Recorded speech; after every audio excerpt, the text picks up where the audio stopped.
What's up, folks? It's Walt with One Fall WrestleCast. This week, man, Survivor Series, that happened. 25 years of The Rock. That's going to be fun. So, hey, man, just grab yourself a drink. Let's sit back. Let's chill. Let's talk some wrestling. If you're out there and you're watching, let's get involved, man. Let's have some conversation. We will much, much appreciate it. Let's get it going. Maybe, if I can find the video.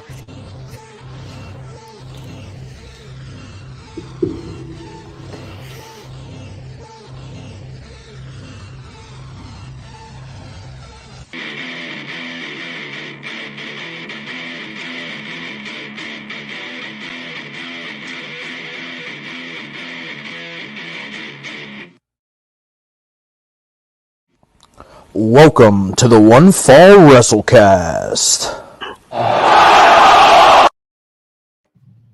Gentlemen, how are we doing today? I finally got my Danhausen shirt. I see that. The most expensive t-shirt I own, probably by a lot. At least $12, if not like 15. It's okay. I hope it lasts you many washings, sir. Make sure you turn it inside out before you dry it. Hopefully, Danhausen gets Wellhausen. Although, I tell you what I like is that, I don't know if you guys remember Maximum Carnage. Like, one, it was a comic series, then it was a game, but it was primarily the comic series about, anyway. I like it. Yeah, it was on Sega. It was on Sega. It was. Sega. It spoke to my soul. But this is very nice, very evil. Very good. Yeah. Very good. Very nice. Very nice. Anyway, no, otherwise I'm good. It's Thanksgiving week. Magically, everything slows down Thanksgiving week because everybody's out. So nobody can ask me for anything. So it's nice. So far so good. Monday was relaxing. Got a bunch of stuff done, and I'm hoping by Tuesday I'm out of stuff to do. Hell yeah. That's the goal. Absolutely. Absolutely the goal. Derek, what about you, bud? Not a lot, bud. I'm woefully unprepared for this week. It's going to be a rough one. I've watched barely any wrestling. Running on very little sleep, as has been the normal lately. I'm looking forward to tonight and bedtime. But we're going to do a good show. I mean, it's going to be the best. The best they've ever seen. I was going to rag on you, but I'm not going to because I am over-prepared, over-excited, and my back is strong, so I got you. I'll just carry you. He ain't heavy. He's my brother. He's just a little guy.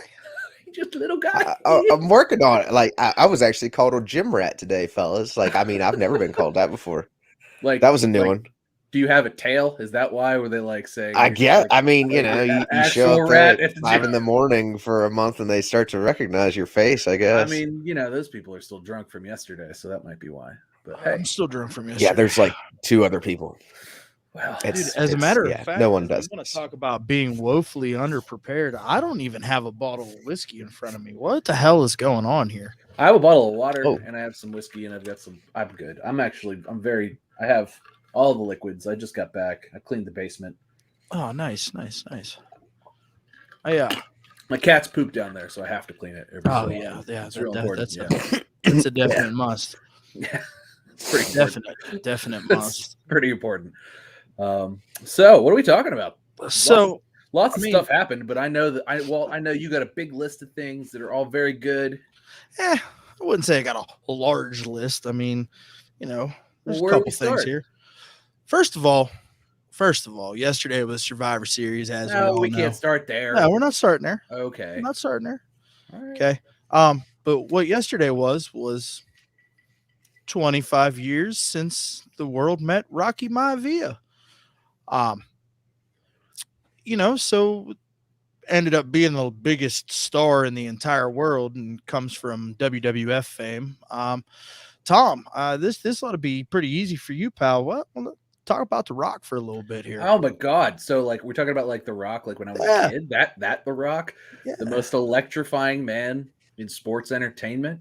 So I was a wrestling fan before The Rock debuted. I actually remember, I think I shared the clip with you guys today. I remember at WrestleMania 13, which was 1997. it was my neighbor and I got the pay-per-view, and we're like chilling at my house with my dad and watching it. And like the Rock, the Rock fights against the Sultan, who I had no idea at the time, but I looked it up today. The Sultan was Rikishi. You didn't know that? Sense. No idea. At 19, like he was the Sultan for like no time. I know that Fatu was Rikishi, but I had no idea that the Sultan was Rikishi. Anyway, looked that up today. I just never thought about it. Sorry. Anyway, so it makes sense though. Like they're related. The Rock and Rikishi, sort of. Yeah, it's his uncle, isn't it? It's sort of. They're like. It's a weird. We have to look at the family tree, but they're all. I don't know why they're under that banner of we have all the wrestlers in this family. But anyway, so fighting the Sultan, and the Iron Sheik actually was the Sultan's manager. I remember that. Loved the Sheik. That was anyway. So at that WrestleMania, The Rock's dad came out to like break your back and make you humble. Yeah. They had The Rock, so he jumped The Rock. He had The Rock in the camel clutch, and Rock's dad came out and saved him. Rocky Rocky Johnson came out and saved him. So I mean, it was at the time as a kid, I'm like, who the hell are these people? I knew Rocky Maivia was because he had just debuted not too terribly long ago, and I'm like, okay, whatever. Lots of wrestlers debut. It's not that big of a deal, My little, what were we? WrestleMania 13. So 1997. We're what? 12, 13. Yeah. So it's a matter of like in my head, I'm like, I don't know who these people are. I don't know if this makes sense to me. I know who the Sheik is. But otherwise, I'm like, who's Rocky Johnson? I don't know who this guy is.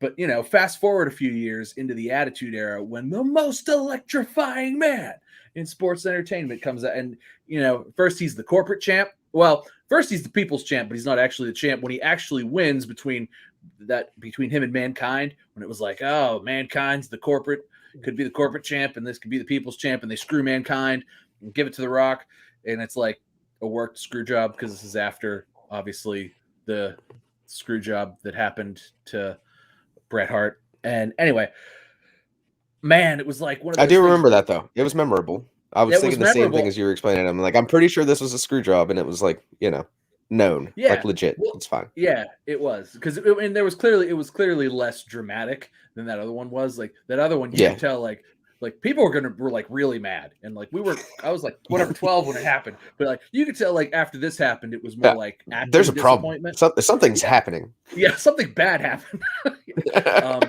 But this happened, and then I particularly remember the promo that The Rock cut on Monday Night Raw.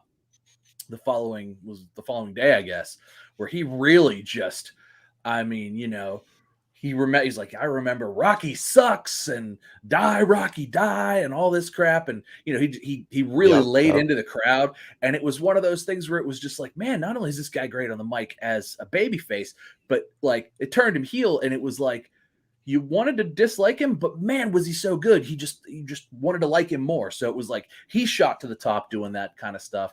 And then, Triple H was eventually also a heel, and he shot to the top, and they were sort of heels feuded. That was like the only time, in my opinion, that like there was sort of this back and forth heel Rock Triple H stuff where like it didn't matter who was the heel and who was the babyface because it was just good regardless, and it was sort of the same regardless of who was the heel and who was the babyface.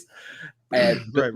That's one of the things that always stuck out to me is The Rock, is that like he flipped back and forth between babyface and heel, not a terrible amount, but enough, right? Like he wasn't Stone Cold Steve Austin, who was like heel face until he was heel for a minute, and then like Stone Cold had like one or two flips, whereas The Rock would flip once a year. So, listen, man, after Survivor Series last night, WWE Network brought back Ruthless Aggression for season 2, and they led off with Hollywood Rock as like the first episode for Ruthless Aggression season 2. Man, I'll tell you what, man, I forgot how good that run was when The Rock was Hollywood Rock, when, and who was it? Brian Gewirtz was on there. They interviewed Bryan for that. He loves writing for The Rock. I think they're still together now, actually. Yeah. If I'm not mistaken, Bryan works with him in Hollywood on a lot of his movies. I know that he has. I don't know that he always does, but I think they still have they do have a working relationship. But or at least they did. I don't know if they still do. It seems like they probably do because The Rock still gives the same monologue where it's like, I'm this character, you're this character, here's the plot of the movie, here's the bad guy, blah blah blah. I mean, even in the new one that's on Netflix, it's like the voiceover's the same as the Jungle Cruise, and The Rock's like, so I'm going to tell you what's up, and it's like he's talking to Ryan Reynolds, but it's like he does his Rock monologue where it's like, I'm this guy, you're this guy, you're the number 2 best at whatever, this is the person that stole this, and I'm this, and here's the plot of the film, and we're gonna do this. And it was like same as Jungle Cruise, the same as the one he did before that. It's like it's always the same. Like, this is it. The Rock's gonna cut a promo that's gonna be the commercial that's gonna actually be in the movie. This voiceover. So yeah, it's I think he does still write for him. Here we go. Interesting. I found this. Now I'm not, really certain how updated this is. It's not super updated, right? But definitely a little bit of the Anoa'i family tree here. So it looks like, Rikishi and Roman are kind of like cousins, but not really, like I thought that was more of his uncle, right? Right. No, yeah, they're cousins because Rikishi's a Fatu and Joe is an Anoa'i, and yeah, they're cousins, and then the Usos are like his second cousins, but they're the same age. They're the same, same age, around the same age range. Yeah. I don't know, it's pretty cool there, right? Like, but yeah, man, like I forgot how good Hollywood Rock was, and it just the fact that he was able to come out there and just kind of poke at the WWE universe a little bit and be like, oh, okay, I see what this is here. You guys, I'm off trying to do better things, bigger, better things. And you guys are mad about it. Well, I'm just going to lean into it and we're going to have a great time doing it. Man, I did. I forgot that was a whole absolute lot of fun. Derek, man, what about you, The Rock, bro? Like, are you a man? I haven't guy? watched No, I can't say all that. I was a big Rocky fan back in the day. Honestly, I've just kind of been furniture sitting here listening to you guys, just thinking about all the good matches that Rock did. Him and Stone Cold especially were always awesome. Him and Triple H, like you'd already mentioned, Tom. It's real important to point out that not only could The Rock probably the best speaker since Ric Flair and probably maybe the best ever. The Rock could go, man. Like absolutely. He was so fluid, so smooth. Like if you go back and watch this, just the way he would hit DDTs and the way he would take bumps and the way he would just, oh man, it was magical. Nobody before or after has done it like that. But anyway, go on. And no one would oversell like he would. No. Like he used to, I mean, like say whenever he'd take the stunner from Stone Cold and he would just flip over and just like ridiculous. But yeah, good stuff. Yeah, man, it's good to like, get the opportunity to kind of just sit back and reminisce a little bit about, what really helped with our wrestling fandom, right? And like all of the things that we had going on that we got to enjoy and all that good stuff. Man, 25 years, bro, that's a long time, right? Like, I'm not really sure if we're going to get to see The Rock, right? Like, I would bet that we're not going to get to see The Rock. That's actually my thoughts. I think that they had sort of hoped and put all their eggs in a basket to say that maybe something was going to happen, that he was going to do something for this Survivor Series because they'd been building this 25 years of The Rock. They signed a deal with Netflix to help support this movie. They had the egg prop at Survivor Series. I think they were thinking, man, there's no way The Rock's going to be here. He's going to do it. And I mean, I think like a week ago, it must have been, I think it was last week we talked about it. The Rock was like, no, I'm not going back. Maybe at some point. And it was like, oh shit. Yeah, because, I think that we all kind of thought that like, it was going to be the deal for WrestleMania this year, right? And now they're saying if it's going to happen in LA at 39. I mean, there's no way in hell that Roman can be champion for a whole nother almost a year and a half, right? No. We've got to be getting to something at some point where like, we're either going to get paid off on this eventually. You know what I think it's going to be, Tom, if I'm being honest with you. And like, I hate to like switch gears like this, just dead on a dime, right? But hear me out. I'm listening with Roman bated breath Reigns as I choke. Go ahead. versus Ricochet. All The right. Universal Championship. All right. Yeah, that'll happen. Okay. Yeah, it's totally gonna happen. I thought you'd be into that a little bit, right? Like, listen, and if you Haven't we seen that? Didn't Ricochet die immediately? No, that was Brock Lesnar. Well, that happened too. Yeah, but I mean, I didn't watch that, so I mean, you can tell me that's what happened. I don't watch those Blood Money shows, but I understand that's what happened at that Blood Money show. But no, I think that man, I don't know what they're gonna do. Like, it's 400 and some days at this point, and he's beat CM Punk's record. Yeah, has he beat Brock's record yet? He's knocking on the door. I'm not sure that he's actually beaten it, but he's there. And I mean, they're absolutely going to make him like the most winningest champion in this era, right? They have to. I mean, how far away is he from? I mean, I guess he's probably still pretty far from Hulk Hogan. Hulk Hogan had it for 1,000 days or something. Yeah, something like that. But like, yeah. I mean, I don't know. I mean, could they push it for 3 years? I feel like they couldn't. Like, there's no. I don't think they could either. Way, right? I mean, not without it being stale, right? No, not at all. There's no way in hell that like they're going to be able to just continue to just have him just dominate and just destroy people. And like at some point it has to stop. I'm enjoying it. Don't get me wrong, but it's got to stop somewhere. I mean, are they just gonna have Drew take it off him? Maybe. I mean, at some point it's got to stop because it's not like the man's not a fighting. Like, he fights every week.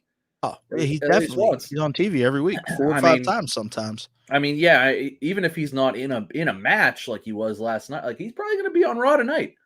I wouldn't be shocked if he was there. Oh, not at all. He's probably there right now, probably opening the show. Yeah, I smashed him. Man, that was a good match, though. I mean, as far as what I wanted to see out of that match, I liked it. And, I don't know what our next topic is. It probably shouldn't be Survivor Series yet. But as far as that match was concerned, it was better than it deserved to be. But there was some decent build that they threw in at the last minute. But we could talk about that when and if we get Derek back. But yeah, I mean, 25 years of The Rock is one of those things where it's just like, man, has it been that long? Because like, I remember that. And I mean, I guess at this point in time, I'm 12, probably 11 when he debuted. So I remember it. And then just, man, the guy who could talk, he could move. He was hilarious too. Oh yeah. Oh my God, was he hilarious? So listen, I was watching the best of The Rock right on Peacock today, and just knowing that we were going to come in here and I want to talk about The Rock in 25 years and this and that and the other, and they showed the match that he won the Intercontinental Championship from Hunter Hearst Helmsley. Oh, okay. On like Monday Night Raw, and the promo that he cut afterwards was it was kind of wild, right? This was like right towards still relatively new and the beginning of his career, and just like hearing his cadence and like how he cut this post-match promo, man, you can hear so much of like The Rock. Not just Rocky Maivia, but like The Rock. He's like, I'm gonna be the best Intercontinental Champion ever, and just the way that he said it, like, it little did we know it was a preview of things to come. But man, how much fun! I think after that, did he lose it to Ken Shamrock, and then they feuded over the belt for a little while? I think he lost it to Ahmed Johnson, if I'm not mistaken. And then that was that one. Okay, yeah, you're right. He did, and then Ahmed Johnson lost it to Ken Shamrock, and then Shamrock feuded. It was a whole thing. Yeah, Goldust was involved. It was a whole thing. Goldust was involved. So, there was some walking around on all fours and some. Was there a gag? Was that whether there was the gag ball? Was the gag ball? No, that's whenever Goldust gave Ahmed Johnson mouth to mouth after when he was on a gurney, and Ahmed like freaked out and had gold paint all over his face and shit. Yeah. How good's Dustin Rhodes? Like, oh my God. That was the best. Apparently people were like ready to like especially like Southern crowds ready to murder him after shows. They were ready to like. Well, I feel like there's no way Vince thought that was getting over though, and just came to him and was like, it's so do this, and he just went miles further than he was intended to. Well, Dustin gives all the credit in the world to Savio Vega for getting that over. Getting that over. Savio Vega is one of those guys who's just like this unsung hero of like backstage, like backstage, like just like the Undertaker, but not like he's Savio Vega. But he's like one of those guys that like never really did anything too super important in the ring, but he's a guy that continuously comes up. That's like, oh yeah, Savio Vega was involved in that. Oh yeah, we talked about like he was in the Nation of Domination for a hot minute. You know? I mean, there was a lot of like, oh yeah, Savio Vega was involved with that. Yeah, that was Savio Vega's idea. Savio Vega told me to do it that way. And there's dozens of stories like that. And it's like, well, this guy never did much for himself other than just be around. But man, he gave everybody really good advice. Yeah, sure did. Tons of that stuff got really over. And I mean, he was a solid guy. Like you look back now at this whole Savio Vega thing, right? It's like, oh, he wrestled him. Like, wait, he was like shit, man. He was everywhere. Yeah. Like, well, he wasn't in WWF till like the end of his career, really. I mean, he was really an NWA guy and he was a WCW guy for a little while. So he really wasn't in WWF until he was kind of an older man. I really think it was like the last 5 or 6 years really of his career. Like, and he had been wrestling forever prior to that. So, but anyway, I digress. 25 years of The Rock. Unfortunately, we'll never see anybody like that ever again. So, So I know anytime we come in here and we gush over somebody that we grew up watching and enjoy, but we're gonna do it one more time. Tom, to you as a wrestling fan, what does The Rock mean to your wrestling fandom? I mean, he kept me in it, man. I mean, I tuned in on Monday from 1997 through 2001, I guess. When was the brand split? Like 2001? I tuned in every I was Monday. off during that time, to be honest, so I'm not certain. I tuned in every Monday religiously. I would have tuned in on Thursday for SmackDown, but we didn't get UPN. But I tuned in religiously. Purely to watch, The Rock and Stone Cold and Triple H, but mostly The Rock. Like he was my favorite. I had the T-shirt with the big blue Brahma bull on it. I had all the action figures. I still do. They're actually still at my dad's house. I think is all the Rock action figures. Like I had like one of a lot of guys. Like I had one Stone Cold, I had one Kane, one Undertaker, but I had like 6 different Rocks. like 2 or 3 different Triple H's and 6 different Rocks from like all the different eras. Like I even had like Rocky Maivia, but then I had the People's Champ with the big long sideburns, and I had I think I even had I had Corporate Rock. He came with the belt and I had all of them. Like so, The Rock means to me he's the face of the Attitude Era as far as I'm concerned. Between him, Stone Cold, who I liked Stone Cold, but at the same time, like I wasn't like a Stone Cold guy. Like I didn't have an Austin 316 shirt. I was a Stone Cold guy. I had a Brahma Bull shirt and I had a DX shirt. I had a Brahma Bull shirt too. You had to have the Brahma Bull shirt, right? Yeah. And I had a Triple H shirt too when he became the Game and they first put out the with the Iron Cross. Yeah, and he's in the middle. I have that shirt too. No, that was the second coming of it after they did the Motorhead version of Time to Play the Game. I had the one where it was like that one, the first game, and that was done by the same guy that did the DX. Yes, the same band that did the DX one. That was that. Yes. It was like he was still in DX, so it was green, but it was just green H's, and it was cool. I do remember that one now. Okay, yeah. But Little Dick Derek, what about The Rock, man? You guys and your gushing, man. Gushing. Not to be. I would honestly say that's about whenever I first really started getting into it was the Attitude Era with him and Stone Cold, and so I was a big Rock guy, but I was definitely more of a Stone Cold guy. I didn't have any Rock T-shirts, but I did have a couple. Stone Cold guy. Well, I'd say it was because my dad was a Stone Cold guy, so also not. Yeah, it was good stuff, man. That's what I was into as a young, impressionable child. A little smaller version of me. But How then I much kind of took smaller a could break you have there. been? How much smaller could you have been? You must have been microscopic. It's like the story of Derek Little. He's just a little guy. He's just a whale guy. Derek Button. But no, man, he's awesome. He kept it together, well into the past 2000 and all that. And of course, he had the moment with Chris Jericho, which was huge for Jericho, and then tailed off into nothing. But for him to have the opportunity to interrupt The Rock during one of his, epic promos that we all loved, it was just great opportunities. He's a great character. Had great moments throughout the years, man. I don't have the defined memories, man. You guys' memories are pretty impressive sometimes. Well, I mean, for me, man, like The Rock is like the Shift. You know what I'm saying? Like first type guy that really had grabbed my attention from a standpoint of making me want to hate somebody, right? Like, see, I could never hate him. I could never hate him. Listen, pal, you didn't like him when he was I in the Nation loved of him. Domination. Oh, are you kidding me? I Come love the on, Nation. Bro. I Don't give love me the that Nation. shit. I love the Nation too, but I didn't know then that I loved the Nation. Like, you gotta put it into perspective of whenever we were coming up watching this shit. And I was a Mr. Perfect fan, bro. Come on.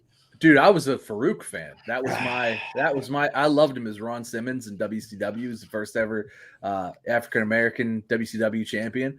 Loved him. That's why when I was like, oh man, they're gonna let him mess with Farouk.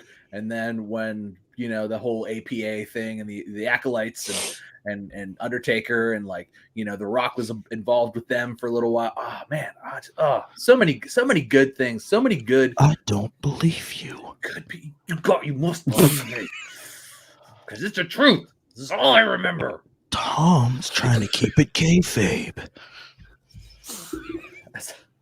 Dude, look at the shirt I'm wearing. You telling me that kayfabe is important. You've known me since we were wee tykes. Have I ever not been that kid that's like, actually, I like the bad guy. Actually, I like the other guy that you don't like. That was always me. That's fair. That's fair. It's Tom's gimmick. Let's not play like I was like this. Oh, what's your gimmick, Derek? Are you like homeless all of a sudden? Like you left and you came back wearing like a. I had to go handle some things. There was stuff going down, I thought, but it was a dog getting a bath. So once the dog gets into the sink, then all hell breaks loose. The other dogs are not happy, and the child in turn is not happy. And we got you. You guys bathe dogs at like 9 o'clock at night. Well, she rolled in poop and she smells. That seems to happen with your dogs an awful lot. Clean up the poop in your yard, poop everywhere, man. I live out in the woods. Clean it up. I live down there. It's like down there in the holler. Like you can't do that. How am I gonna break that? Down in the holler. No. Use your hands, bitch.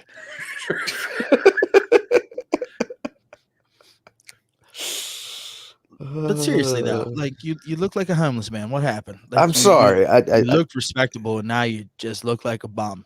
He literally just put on a flannel like he was cold. Funny what if a jacket will just change the whole mindset. I do like that you have the West Virginia jacket. Like it's not like you didn't like show up with like a Nike tracksuit jacket or like an Adidas tracksuit jacket. No, you went straight. Oh wait, where's my I live in the holler jacket? Oh, there it is, right where I left it, on the hook next to the door.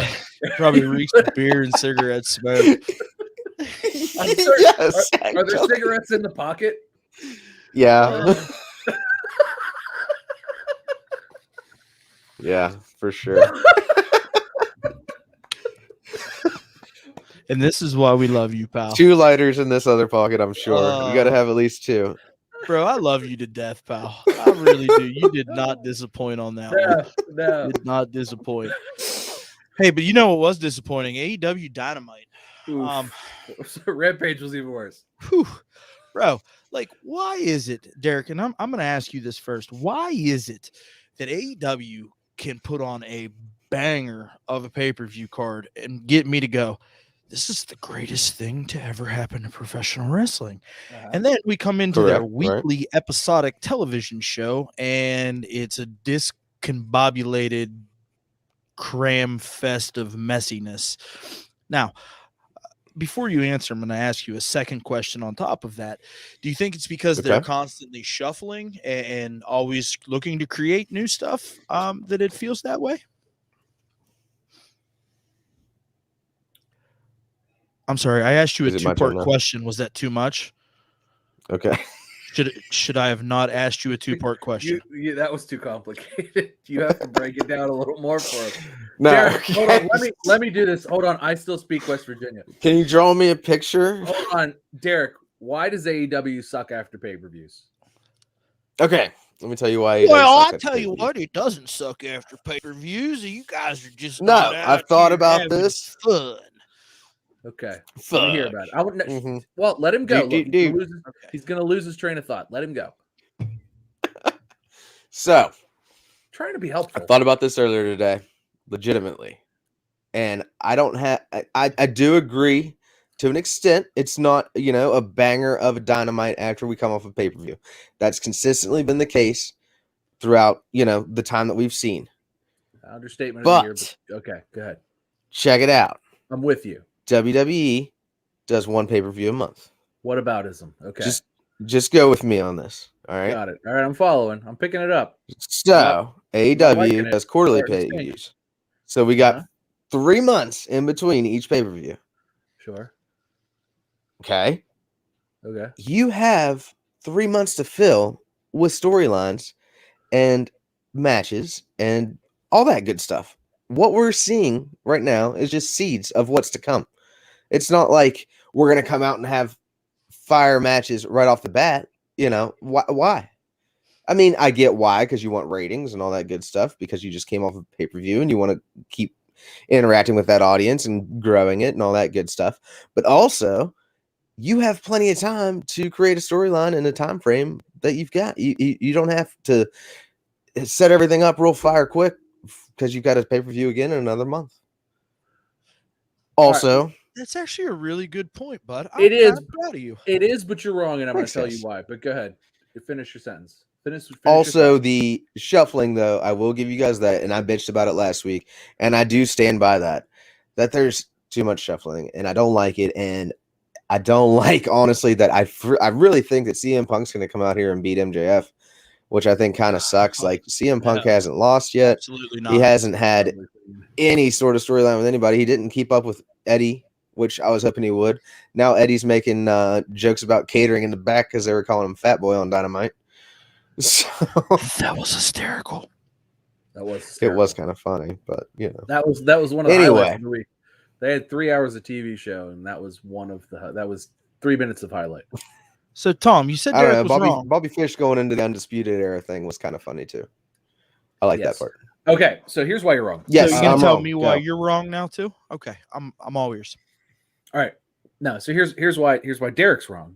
Because AEW, yes, they come out of their pay-per-views, they build up the pay-per-views pretty well, but then the pay-per-views are real strong, right? They're super strong. And I agree with Derek at the point that we're like they work it on a quarterly. However, I feel like after the pay-per-view, they really just it's like everybody's like taking a vacation. It's like a vacation week for anybody who gives a shit or is worth a shit at all. And these aren't seeds being planted. This is it. This is a show being phoned in. For the most part. Now, I'm not saying that like everything was garbage, but they had 3 hours of television to fill, and they filled maybe half hour of decent of like good stuff, worthwhile watching stuff, the 2 main events, and then some promos sprinkled in there. Bryan Danielson and particularly, but for the most part, it's like they just phone it in. They put maybe a couple things out there to be like, here's a highlight. But then at the same time, it's like, well, we phoned in everybody else. And personally, I think it's maybe a necessity because of how they work their storylines and how they work their angles. Kenny Omega's been working hurt for a long time, and he's been a big part of everything. And now it's like, all right, well, I'm not champ anymore. I got to go get shoulder surgery and do all this other stuff. So, that's done. And now he vacated a AAA title today too. He had to. He's going to get his shoulder reconstructed. We're probably not going to see him for a year. Well, his finishing move's the one-winged angel. He doesn't need to be a one-winged angel. But you bait it. You're baiting. Technically, he only needs one wing to do this, so I'm not sure why he needs surgery. I'm biting my tongue. Use your other side. I'm biting my tongue. If you are the one-winged angel, why can't you perform with one wing? That's shit. Well, I don't have enough beer in this fridge to talk about this. It's there, now, so. man. I don't. Anyway, this is kayfabe shoulder surgery. He's still the one-winged angel. It's just that's all there is to it. Are we working the shoulder surgery? Are you done? Derek, I got him a little perturbed. Wait till we start talking about the Bucks. Yeah, we're done. Anyway, so really, they tie up all their loose ends into quarter, and then they're like, okay, we don't have to start anything new. However, I will point out that there's still plenty of bullcrap that happened during the week, and if we're planting seeds, they're planting some seeds of bullcrap or bullshit. We'll say, I thought they were kids. Anyway, we're planting some seeds of bullshit because Malachi Black had a little promo package of how he was going to get Cody Rhodes and he was going to get him back, which to me said, oh my God, we're not fucking done with this Cody Rhodes and Malachi Black bullshit. Are we fucking serious? Is everybody, why? Listen, why? I'm into it. Why are you into it? Because I am. This is what we deserve, right? So you're saying that we deserve bad television because we're bad people? As far as fucking that joke ass Cody Rhodes is concerned, we're bad. We absolutely deserve bad television. Bad people, so we deserve. Cody's it's not a top guy. It's not my fault that he's a WWE reject, right? It's not. No, it's his fault because he's a reject because he's a mid-carder. Again, I said this last week, and I'll say it. I'll say it again. Going to turn Malachi Black. He's the third best Rhodes. By far. Absolutely the third best Rhodes. He wins that by a mile. Dustin's number one. I'm not going to argue that. I wasn't alive in the 70s for Dusty's best run. But WWE Network is a thing, and if you've not taken time to watch Dusty Rhodes shit, that's your own fault. No, I have. His promos were, especially when he's working with Ric Flair, baby. But, I don't know. Dusty was fine. I'd like to also point out that WWE Network is now dead and Peacock sucks balls as far as finding anything specific. They're getting a little bit better. If you know what you're looking for, it's not bad. You almost have to double it up. If you could please just give me a year and a date instead of a season and an episode. That would be great. I can't argue with that. That's all I'm looking for here, buddy. A year and a date would be really good. I don't disagree with you there. I feel that as a wrestling fan, I feel that. It goes deep. I feel like AEW really just phones it in. And they're like, okay, you guys all take a week off. You're going to sit here and tell me that you were not entertained by Hangman Page's Cowboy Shit Day celebration? That was okay. They went down to the party store with $100 and bought that plastic star, and then there's some balloons and a little bit of hay, and they put it over in the corner. No, it was. Listen, I'm not gonna lie, it was pretty underwhelming. What it reminded me of?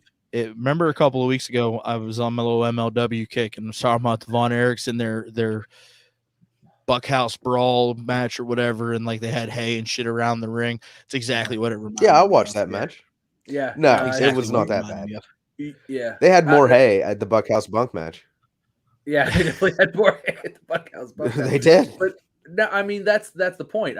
You create a great, that was the whole selling point for this is it's going to be Adam Page is going to come out and cut a promo. Who's paying for Adam Page to cut a promo? Does anybody really want to see Adam Page cut a promo? He did a fine job. He did okay.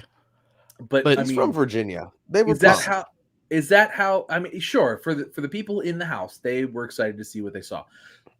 But for the people who are going to watch television to watch wrestling, were you going to turn on wrestling to watch Adam Page cut a promo about why he beat Kenny Omega and Kenny Omega's not there? No, if this was last year, I would have immediately flipped to USA and watched the whatever entry level women's match was going to be on NXT. Bingo. I have zero desire to hear Adam Page cut a promo, and that's where the problem is for me. Right? It's like the story's been so great for so long, and he's not been the one leading. No. What does that look like moving forward now that we've got this big payoff? Well, I don't think his promo skills are bad per se, and I don't necessarily think that he needs to be the guy that talks a lot. He can say a few things, a few words, but I think he does need to work with heels that talk moving forward. So Daniel Bryan, obviously, Bryan Danielson, perfect first opponent, because they can build this, because Bryan Danielson can just come out, rip him to shreds, and Hangman can cowboy shit his way through it. Look, if he beats him, he beats it, right? That's going to be the payoff, though. I'm a little concerned for Adam Hangman Page's title Hangman's run. not going to lose to this match. Listen, he's not going to lose, but I don't know that. No. After the shit show that they laid out on Wednesday, I'm concerned for his title reign.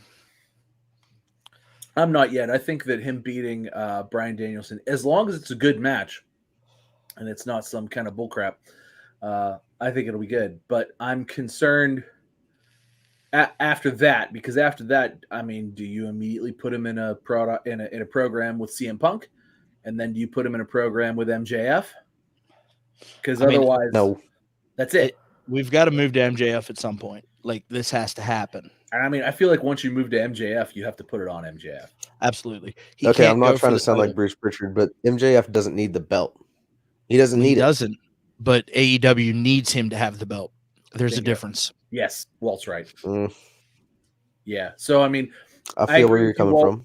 I do think that Hangman's reign will be significant and cool. However, I think it will be short, and I do think he will lose to somebody who can speak better than him.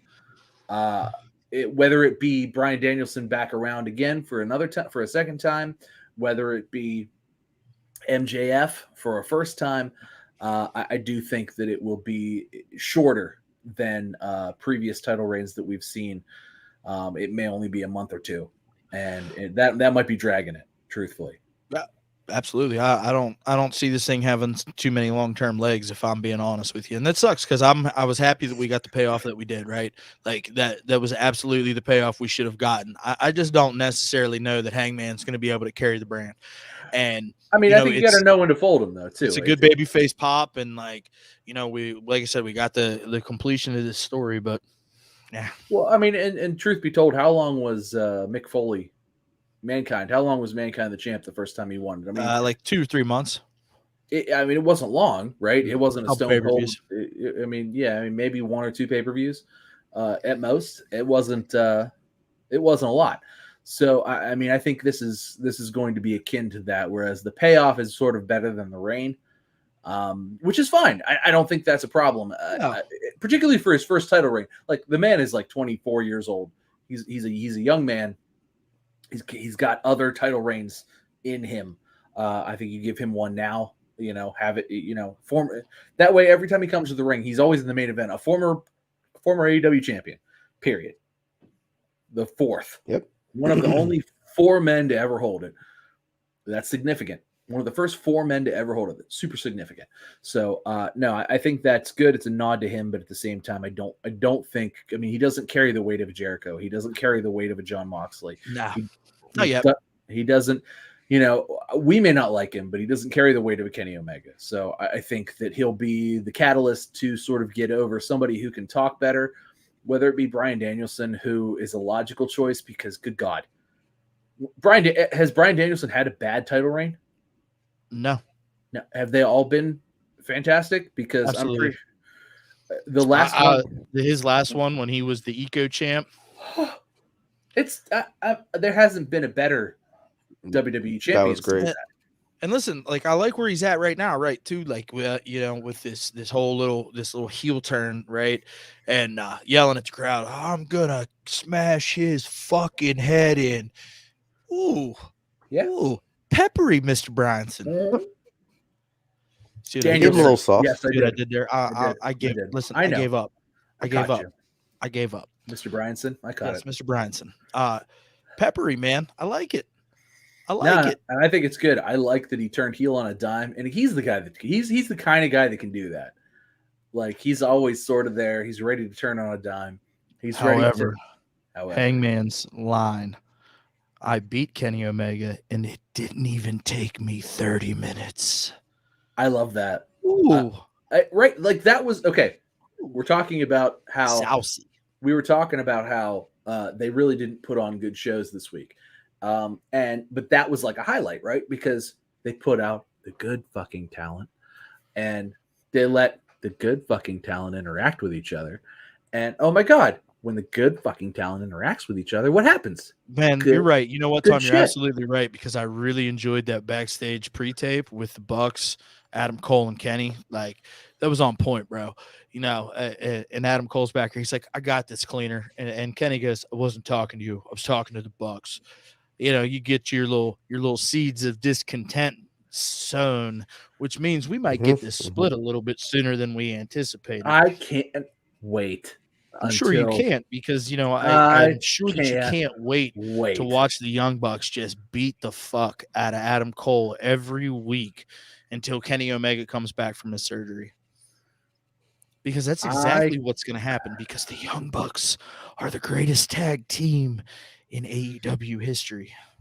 And they're going to reinvent themselves again. You want to see me run away from AEW faster than anybody's ever run away from anything in the history of people running from things?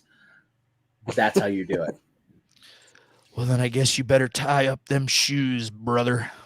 Get my Jordans all laced up to the top, up to the tippy top.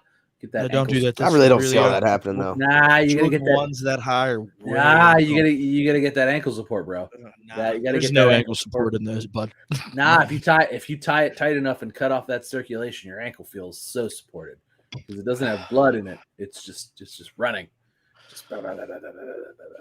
Anyway, no, I'm ready to see.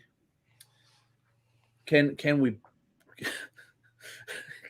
can we boil the young buck? What's the Jim Cornette line? Boil them in oil and sell their fat for soap. Can we do that? Is that a thing? Absolutely not. I want more. Want to do that? I was upset that I only got that little snippet this week because I want to see him come to the ring. That was too much for me. With his nose ring tied to his. I love it. I fucking love it. Listen, and here's the thing: we just sat in here like for, I don't know, 30 minutes ago, and we talked about Hollywood Rock. That's all the Bucks are doing. They're playing the same character. It's the same character, and they're doing it better.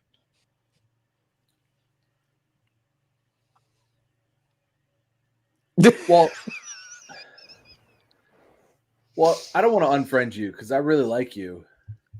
You're making me upset right now.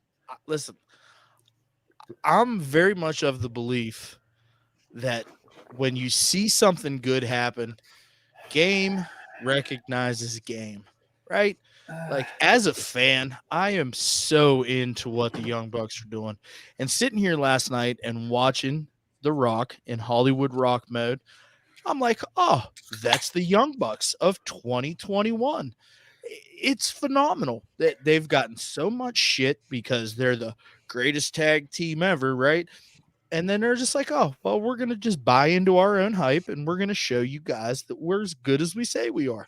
And that's exactly what they're doing. Listen, I cannot get over how much the Young Bucks have reeled me in the last 6 to 8 months. Like, I'm a believer. It's because the good Christian boys making some noise. In the Young Bucks, we trust.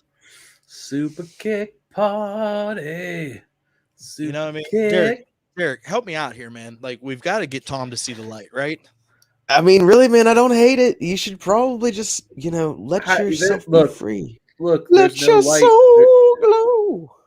There's no light staring into buttholes, and that's what it's like to watch the Young Bucks staring into buttholes. You take that back right now. Buttholes. Listen, pal, one of these days, okay, yeah, you're going to come in here and you're going to gush over the Young Bucks. And when you do, I'm going to eat your soul. Okay. Well, Write you it better down. you better be hungry, because right now you can eat my ass, and I'll get you a spoon.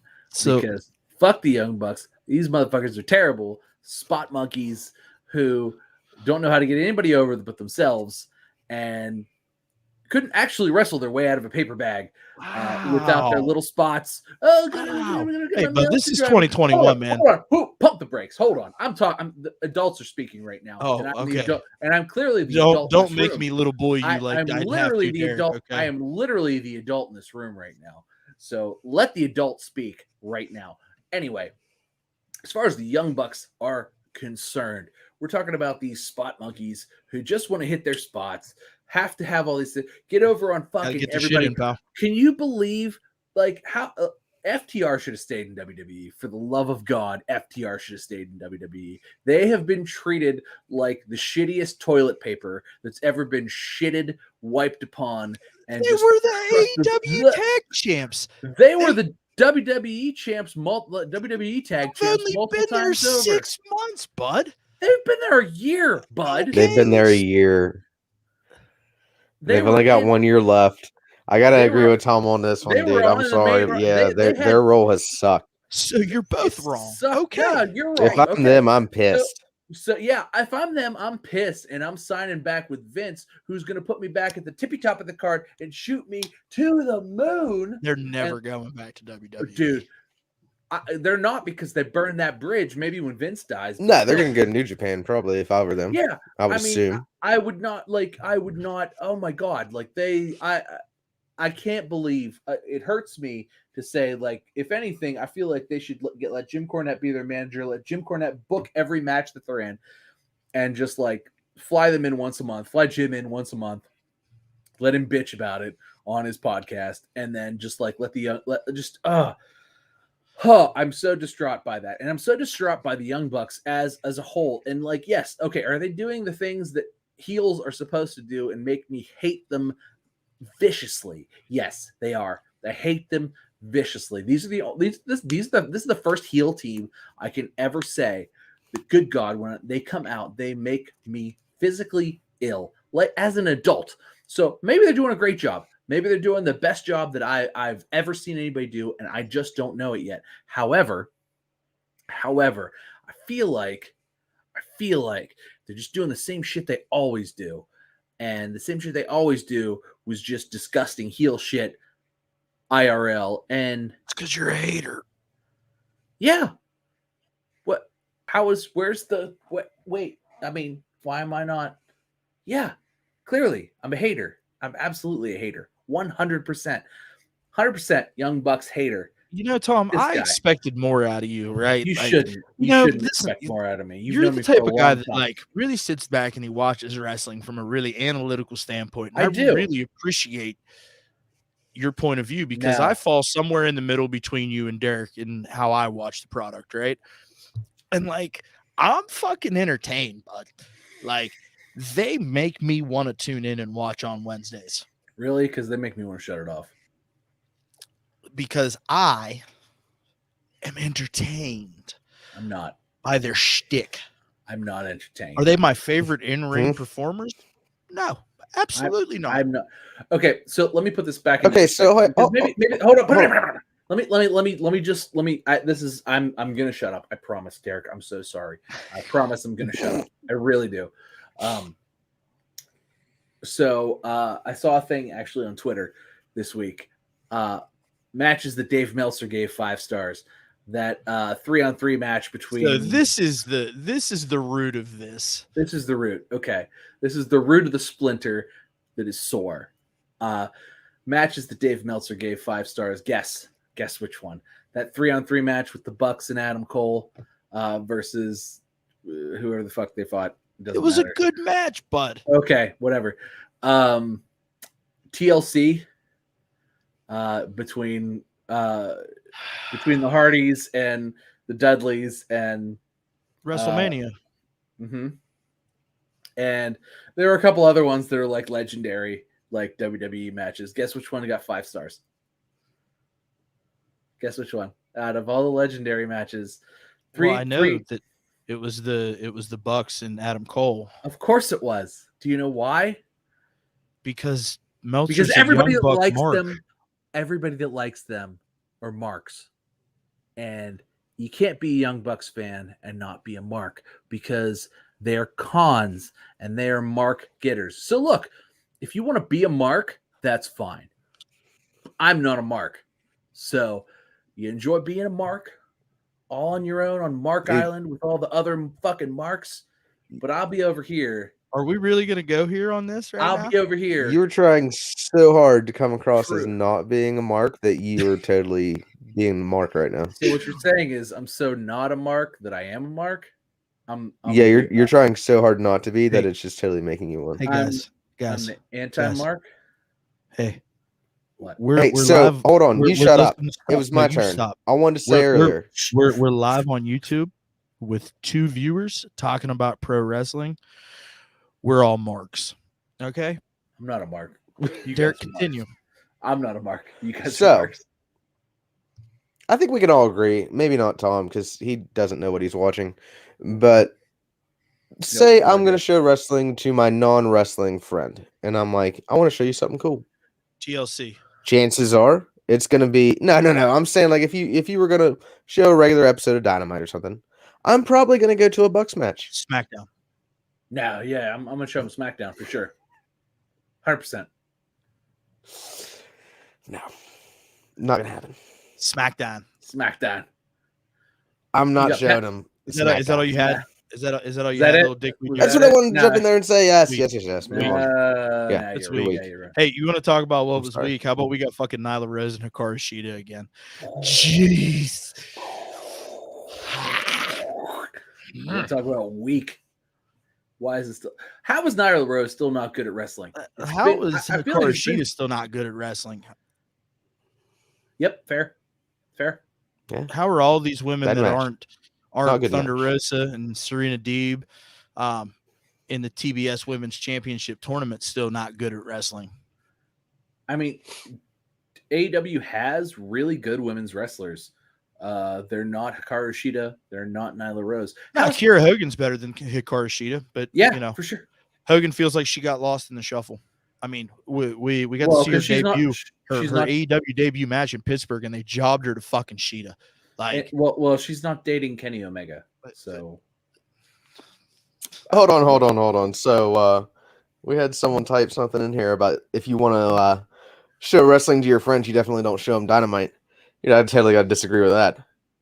Other than the Shida Thunder Rose, or not Shida Thunder Rosa, but Shida Nyla Rose. No, you show don't show them Reigns. that. What's up, Dan? I appreciate you coming through, bud. You show him a Roman Reigns segment. You show him the Bloodline segment. That's what you show him. You show him Big E cutting promos on Roman Reigns. Like you show him that. Like that's wrestling. I mean, look, as much as I don't like how WWE has been doing business lately, it's hard to like not recognize what is gold that they're throwing out there.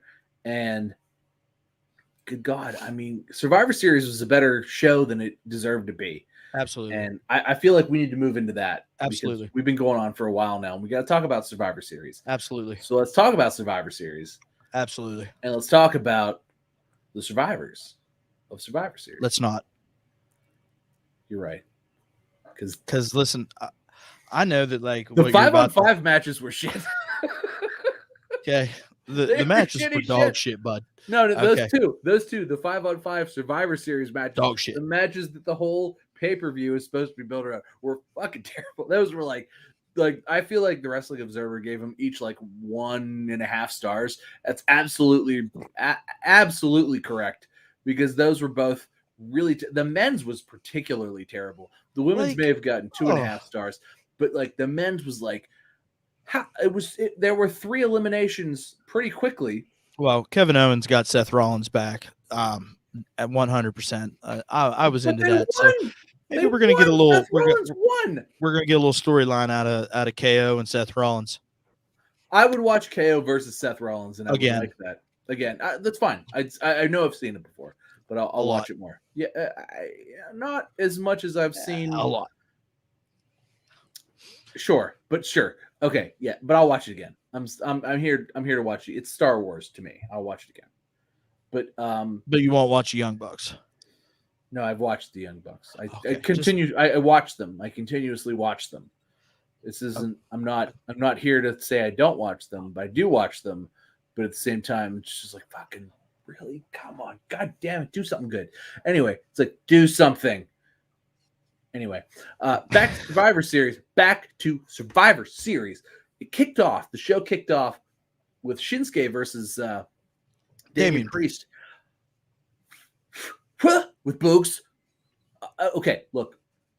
Boom. Look, if you want to get me to like, I clearly already pay for Peacock, but like, if you want to get me to buy Peacock, that's where you start, right? Yeah, that's where you start.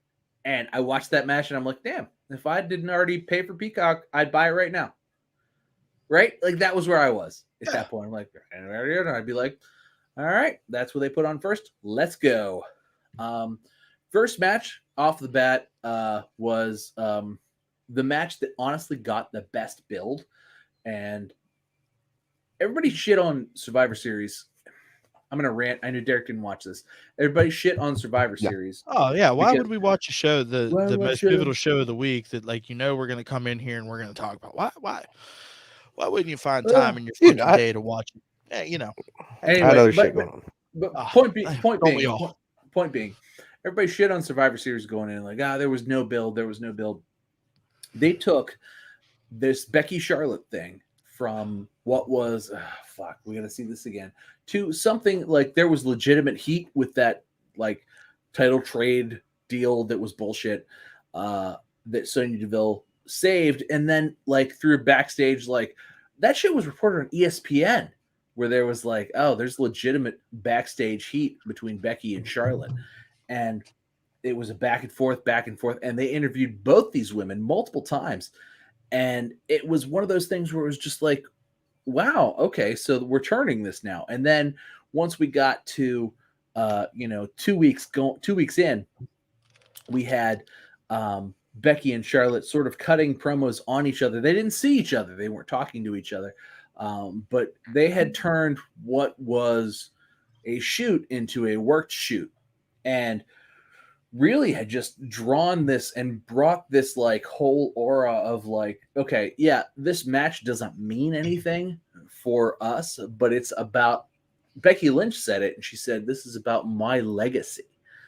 This is about, Charlotte was my best friend. And they did a great promo package before the show, a great promo package where Becky was like, no, this isn't about brand supremacy. This is about my legacy. This is about Charlotte was my best friend. And I realized that being best friends with Charlotte comes with conditions. And they laid out all of that history. And they really just built a beautiful story that, like, really only WWE can tell because they've got 10 years of footage. Like, AEW doesn't have 10 years of footage. They can go back and be like, oh, remember ups and downs, even like 4 or 5 years ago. Like, I mean, they just really, really built that. And going out, it was like, they hate each other. Like, you believed going in, they hate each other. They used to be the best of friends ever. We knew this, though. They doubled down on that shit today, too, by the way, with Seth Rollins. I didn't see that, but that's great. Yeah, I guess he got interviewed today, and they said, yeah, man, Becky felt real uncomfortable going in there, and performing with Charlotte with everything that's happened and just the way that they feel about one another. But they went out there and they killed it. And he said, I'm just so proud of her.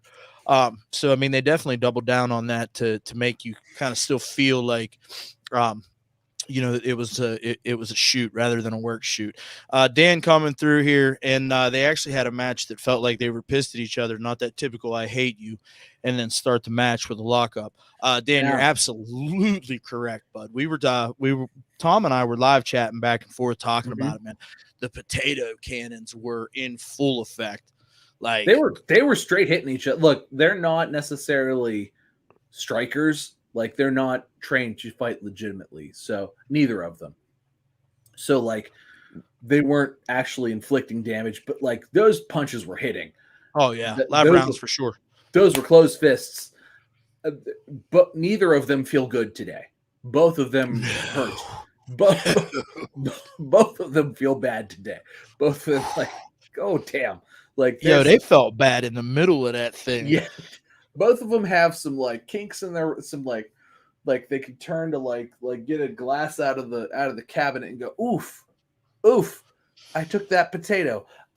Yeah, no, there's definitely some potatoes today, and it was it looked like that. It looked more like a fight than it did a wrestling match. I mean, they've managed to work the wrestling match into their fight.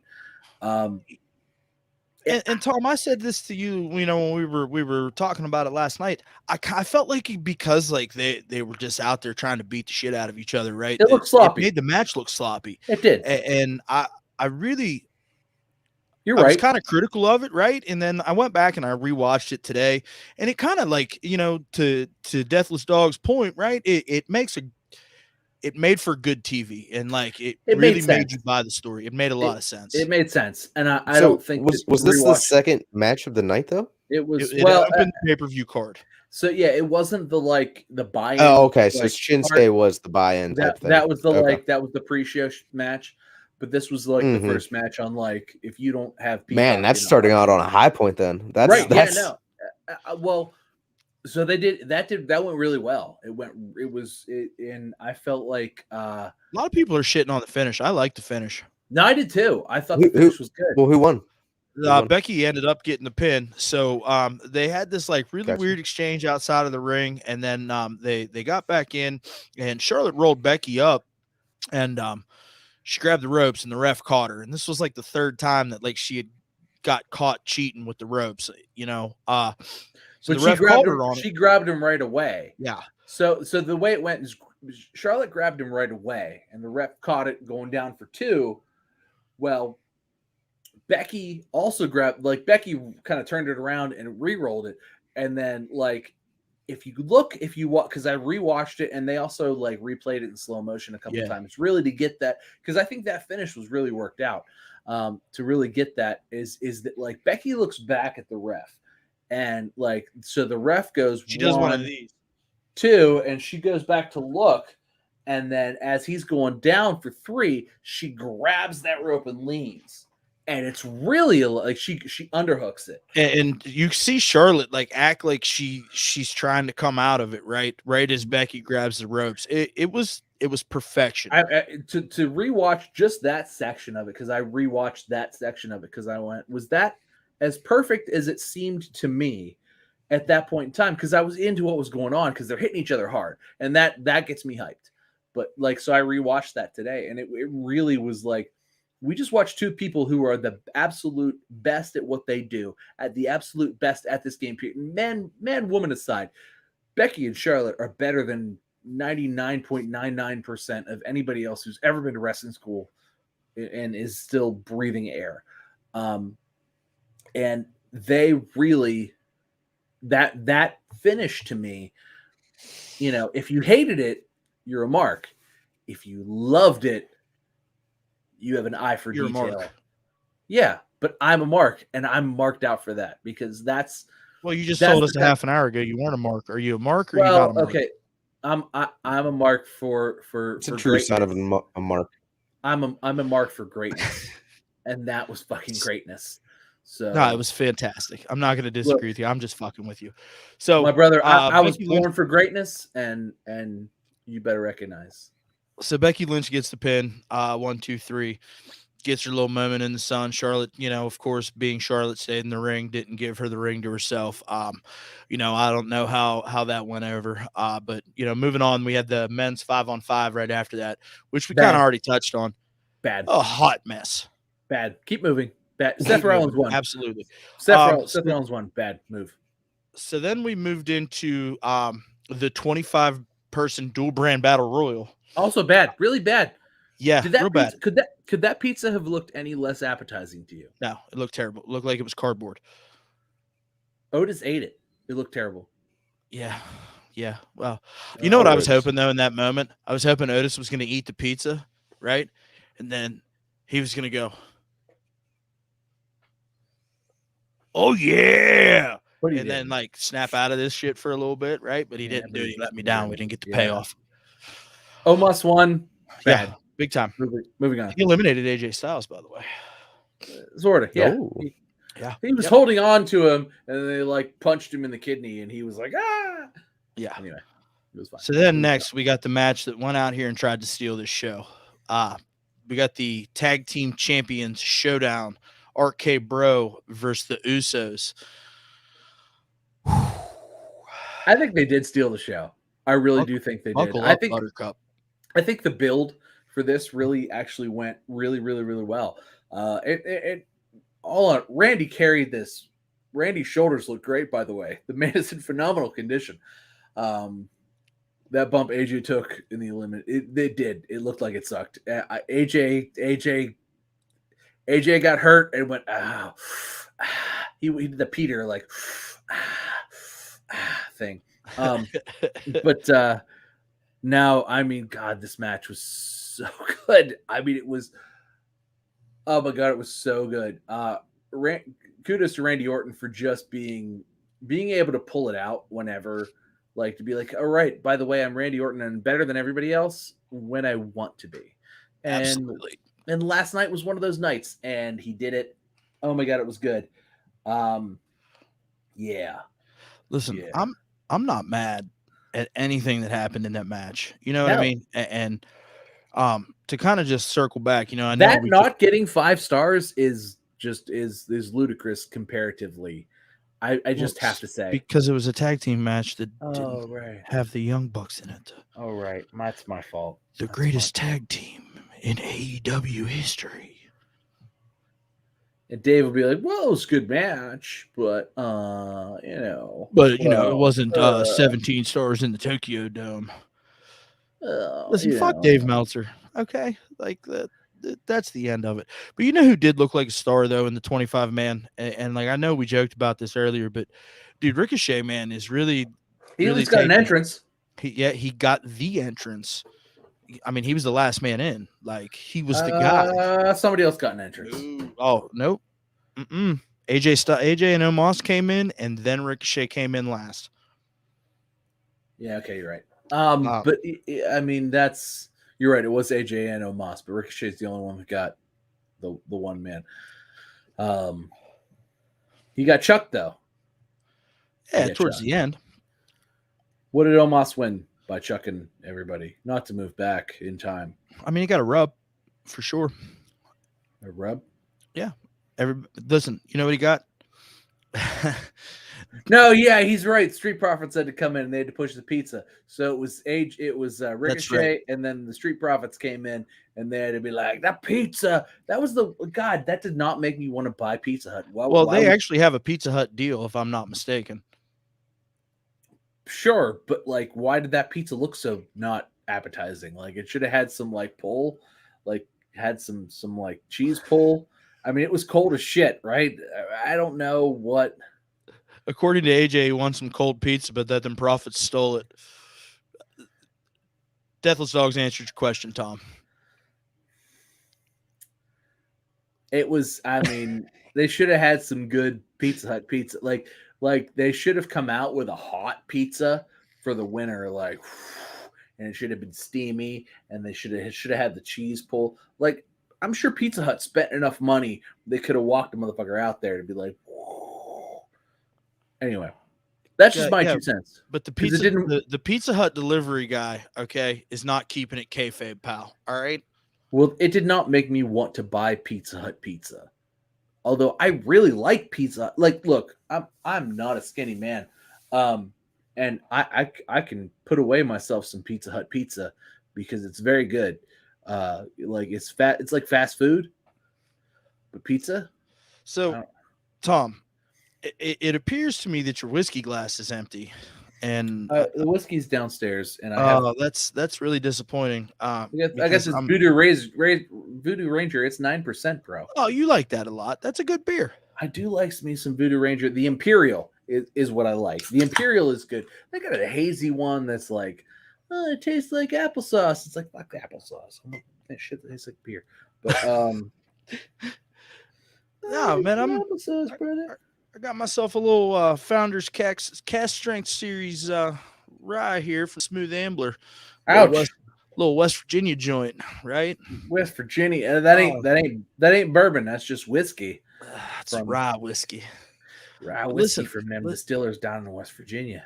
listen, can I just tell you, like I'm That such shit- a that shit sucker hurts. for the label, right? Like That this shit thing hurts. is so nice. It's That like, shit hurts in the morning. That's because that motherfucker drew that shit on there. He was like, I'm gonna write this with it's a great bottle.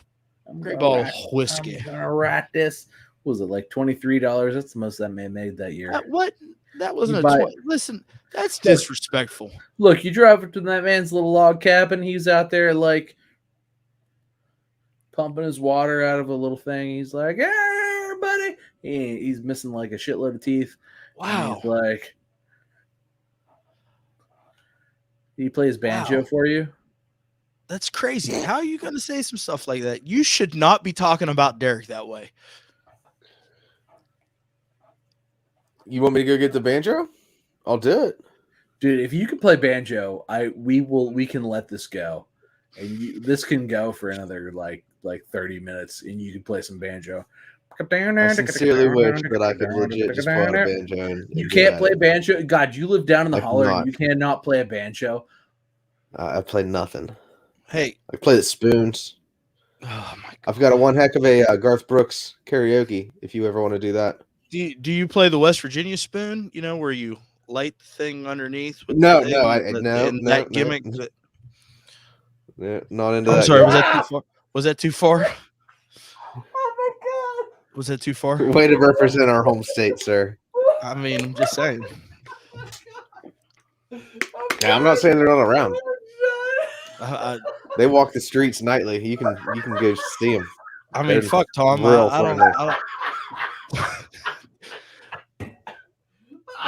Tom, I say some fucked up shit on here week after week, and that's the thing that got you going. Was that? That's the thing. Oh my goodness! Over, brother. It's fucking over. The West Virginia spoons. And she drove herself to madness with a silver spoon. Hey, so you were talking about some madness, right? How about fucking Vince McMahon making his television return? I don't know that I can recover from that. Yeah, I saw memes about that and an egg. I don't really understand what's going on. So Survivor Series was sponsored by The Rock's movie Red Notice on Netflix. Okay, the story in the movie is that there's a gold egg that used to be owned by Cleopatra, and it's worth $100 million. Vince has the egg because The Rock gave it to him. Fucking pay attention, bud. It's not that hard.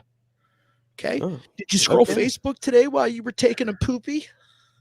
It's a really bad story, actually. Huh?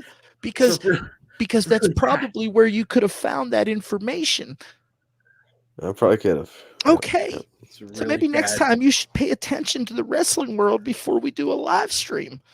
It's a really bad I told you guys beforehand I was very unprepared. I was not just saying. I'm glad. But you know what? You took a shit. Look. You like some pictures today? Look, I think he even shared a dog meme. He didn't poop. He didn't poop today. I didn't poop enough. He didn't poop today. Let him go. He didn't poop today. Look, I'm sorry about your bowels, Derek. So this was a wow. How bad? Like, apparently we got the good ending of this because there was apparently like a stupid ending. So the ending of this was just like, because this was the absolute end of this, right? Where, like, okay, so Roman goes in and Vince is like, The Rock gave me this. Do you like it? Death of Longs comes through, says Vince looks like a wax figure of himself at this point. Yeah, I'll agree. Yeah, that he is. The Rock gave me this. It's apparently worth the real one. It's worth $100 million. And Roman looks at him and goes, "Oh, cool. That's about as much as my next contract. A little bit less." And he leaves. He's just like, "Oh, all right." It was dope. And he leaves. It was dope. That was a good segment. And then Adam Pearce and Sonya Deville are in later, and Vince is like, who stole it? It's gone. Oh my God. I'm Vince McMahon, and I talk like I have my balls in my throat and my throat in my balls.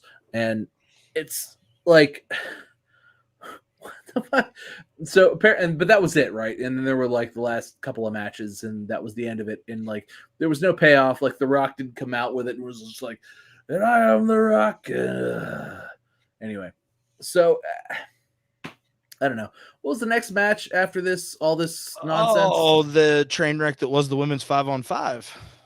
It wasn't as bad as the men's, but it was not It was great. definitely actually much better than the men's. And It was- Tom, I know it that had you're at getting ready least to 2 more stars. I know you're getting ready to just grace us with these warm, fuzzy feelings. All right. But we were talking about this last night, back and forth. I'll tell you what, bud. I'll tell you what.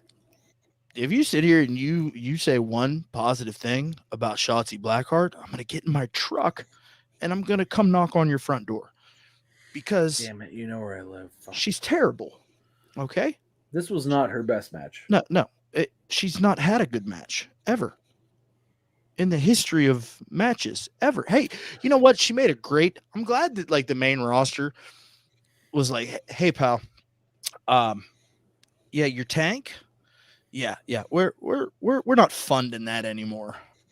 Okay. She did have to walk out and yell. Budget cuts. John Laurinaitis told her, "Look, we sold." Yeah. You notice we didn't even talk about budget cuts. Like, Tell we're the so tank fucking- that we're it's so fired. used to All the right. firings at this point. Does it even matter? No. Ask me the next time people get fired. Okay, hold on. Hot pause. So the fact that Battle Royal actually proved to me that there are still people on this roster who weren't cut, who should have been cut prior, before, like Tegan Knox and like Hit Row, because fucking Apollo Crews. When was the last time we saw Apollo Crews? Last night. But before that. Well, I don't watch Monday Night Raw, so I haven't seen him in a while. Anyway, point being, I do watch Monday Night Raw. I'm sorry. How's that treating you? It's terrible. Okay. So Apollo Crews and Commander Aziz were drafted to Monday Night Raw. However, they have not yet made their Monday Night Raw debut because they're fucking shit. And nobody wants to watch Apollo talk in a very bad accent. Nobody wants to watch you talk in a very bad accent No, either. But they here don't. we are. Look, here's the thing. Like my accent's bad. Apollo's is just as bad, if not worse. And Commander Aziz is not necessarily Nigerian either. Like, I don't think he's Nigerian at all, actually. Are you telling me he's not a member of the Nigerian army? No, he's not. The my life right? is a lot. Dude. Hey, what's next? Are you going to tell me that Thanksgiving turkey's not real? I mean, it is. Yeah, Tom. Why don't you just ruin Christmas for everybody while you're at it? You tell me that fat man doesn't bring me shit under the tree? Nope, I'm not gonna tell you that. I have a chimney. Why do you think I picked this house? Right? For Santa, I know him. But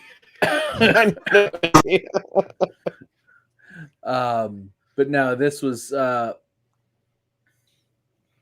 we talking about? What was the match? What's going on? You were talking about firings and that. Oh, Hit Row, right. Yeah. Because they fired Hit Row, but not. Yeah, because they sucked. But did they suck more than That's Apollo not what you said last week. Dog shit. They suck more That's than exactly Apollo what I Crews said last week. They're a little small guy. Commander Aziz. No. I mean, no, I it's guess not. those guys are bigger. Those Oh. guys are bigger. You want me to pull it up, Derek? Because I can pull it up real quick. Yeah. I have it bookmarked right here, actually, because I knew we were going to talk about them today. Wait, no. Now I need to see this. Go ahead. Now that you've sold it, go ahead. So, I mean, are you certain? I'm certain. Are you certain? 100%. No, I want to see it. Look, I had a lot to drink last week, so let me see it. I had the most to drink last week, by the You way. You did. Derek even called me out and said, "Hey, bud, a little less whiskey next week." And I said, "Oh, fuck you, sir." Hey, listen, I'm not that prepared. Are you fucking kidding me? But I didn't say anything about fucking Hit Row being good. Hit Row. They ain't that good. Been a detractor of Hit Row since they became a thing in NXT, pal. Oof. Well, you're wrong. They were all right. They were better. They were not terrible. So here's the thing for Apollo Crews everybody. and I'll Commander Aziz. actually snip that and I'll post it as a video of me shitting all over Hit Row from last week, so They Derek can get his jollies off. They were better. There you go. They were better than Apollo Crews and Commander Aziz. That's all I'm saying. And they're better than the tall guy with AJ Styles. No. He was apparently going to go on to be a singles person now. Yeah. Yeah, he's really big. Vince loves them dudes. Yeah. Finally, So of course he's the best. Somebody with something intelligent to say. Thanks, Dan. Good. Thank God. Thank God. Okay. That's my ringtone. So I love moving talking. on. Where are we at now? In the main event? Are we in the main event? Main event. We're at the main event. Big E versus Roman Reigns. Champion versus champion. Although, according to Big E, this was more than champion versus champion because you put your hands on my family. Well, he put his hands on King Woods. Smushed his crown after he wore it. Truthfully, this had more build than I thought it was going to get. It really did. And the match itself was just why have we not been having these matches? What the fuck? What the hell? Why has this not been a thing? Why are we just getting this like randomly, like this popped out and they're like putting this match on and we're just like, wait, what? These dudes have been in WWE now for a long time, right? Don't mute me. Get out of here. Goddamn, stop clicking. Put your mouse away. Cut it out. What you got there? You got a razor? Is that a razor? No, that's a Big Lots special. Okay, I'm gonna give you a razor then, because you wouldn't make that mistake with a proper mouse. Anyway, why have we not seen this before? What the hell? Like because we have a brand split that makes no fucking sense. That's why we haven't seen this before. Man, don't you just love it whenever like things that I bitch about come around full circle all the time, and I just get to kind of just like after watching this was like the most frustrating. Like I watched it and I'm like, this is the thing I wanted to like. What is this? Is like big guys just like,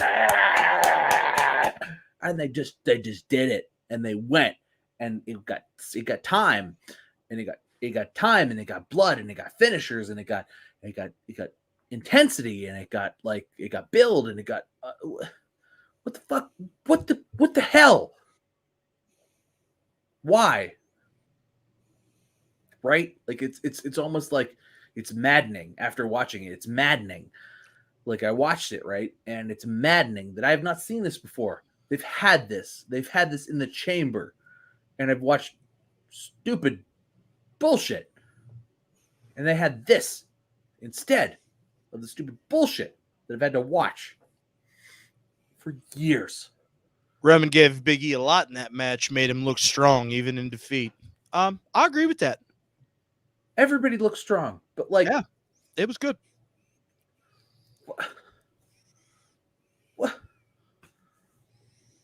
Why have we not had that before? Like, this could have been a back and forth for the last 10 years. Well, we said the same thing last year coming out of Survivor Series when we got Roman Reigns and Drew McIntyre. We're going to get that, I think, finally, for the love of God. Like, what the hell? Like, what is, like, WWE has, like, hey, pal, you know, it'd be great if we, like, actually made our product worse by not giving the people what they want and what they deserve. I mean, we get a lot of that week after week, bud. I mean, bang. I mean, this is like, these are those shining examples of that, right? Like, this is the shining example of like, wait, why has this not been on? Why have I had to watch Roman Reigns versus Baron Corbin for 8 months of my fucking life? I mean, instead of this, it wasn't terrible. I mean, if they wouldn't have went to the dog food, it would have been a lot better. I'm just saying. They wouldn't have had to go to the dog food if they'd have gone with this. Yeah, but we're talking about 10 months ago. No, we're talking way longer before that. This was still before the tribal chief thing with Roman and Baron Corbin. Like, sure, but still, I mean, different world, man. We're talking about dudes All I'm saying is I'm glad we haven't seen it before because we get to see something that we've not with that we don't get to see very often last night, right? And the match was goddamn good. Okay, I enjoyed that But match. it didn't thoroughly. mean. I mean, It absolutely meant something. If you sit there and guess. you tell me that it didn't mean No, anything, you're I right. mean, You're it just right. puts That's why I Roman in the stopped. position that That's Roman why is I the guy that stopped. he says he is. It's more for him to talk about. Like I don't understand what the problem is, bud. Like we got what we wanted. It was a good match. Enjoy it for what it was.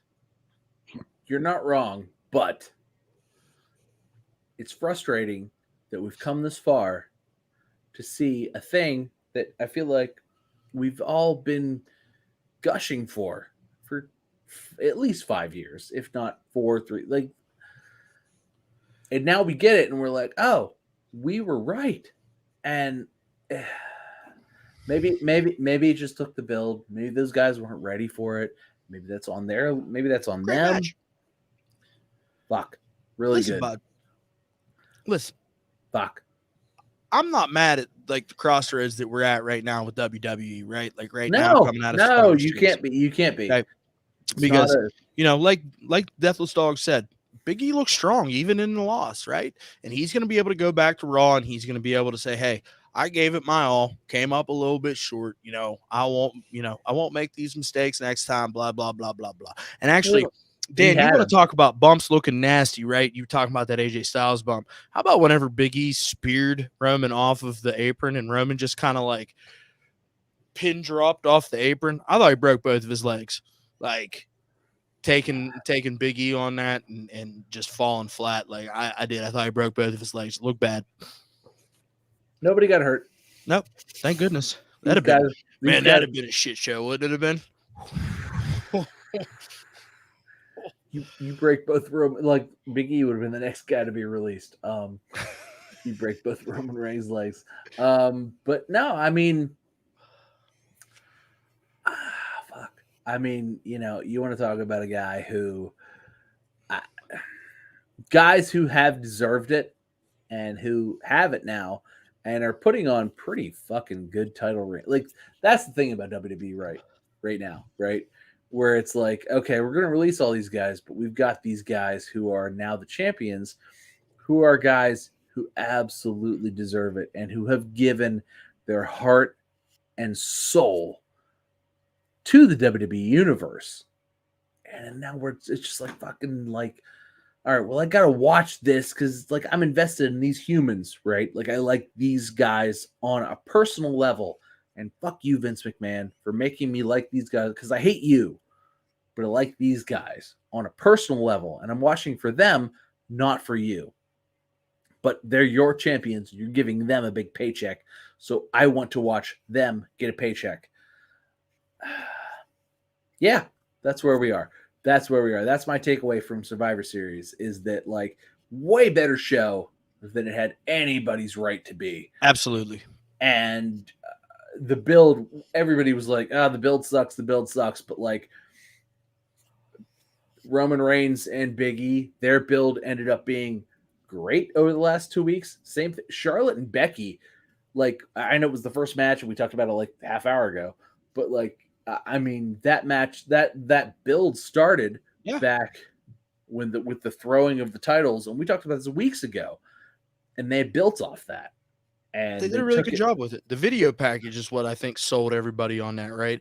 And then them kind of going off and doing their own little interviews. Yeah, they did shoot interviews, and it was just, I mean, God, they're professionals. It was good. Like they're so good as a professional, as just professionals. Like beat the fuck out of each other. It was fun.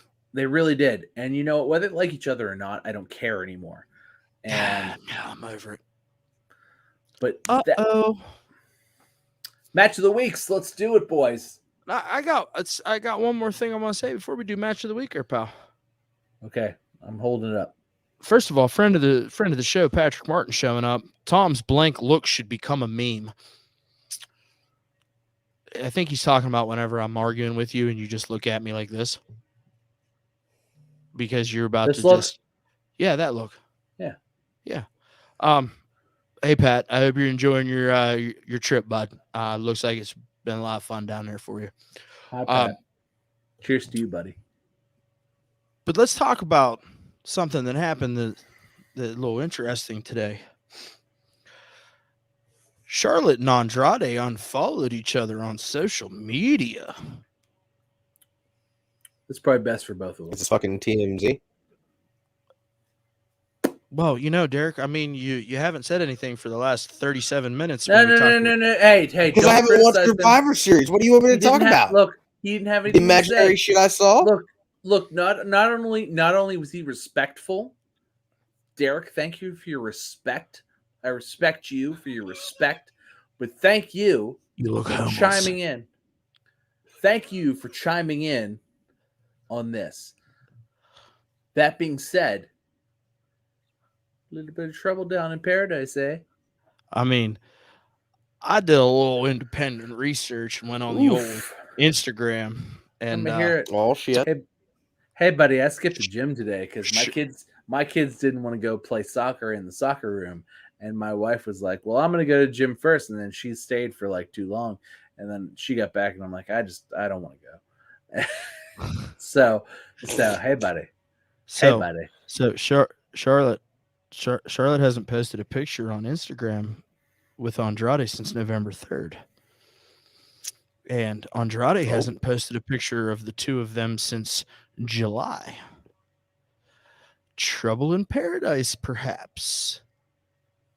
Well, maybe they're just taking a little break over Christmas. Then you don't got to worry about gifts. Dating season's kind of rough.